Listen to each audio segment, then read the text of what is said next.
গোপালগঞ্জে এনসিপির পদযাত্রা ও সমাবেশকে কেন্দ্র করে রক্তক্ষয়ী সংঘর্ষের ঘটনায় বিচার বিভাগীয় তদন্ত কমিশন গঠন করা হবে বলে জানিয়েছেন সড়ক পরিবহন ও সেতু মন্ত্রণালয়ের উপদেষ্টা মোহাম্মদ ফজলুল কবির খান।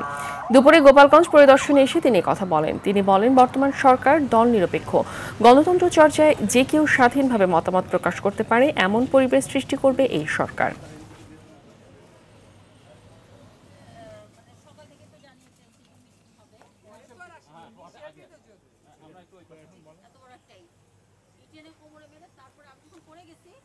গোপালগঞ্জের কেয়ার করেন এবং এই গোপালগঞ্জের যে অনভিপ্রেত ঘটনা ঘটেছে এইটা যাতে আরেকবার যাতে না হয় সেই জন্য আমাদেরকে শিক্ষা দিতে হবে।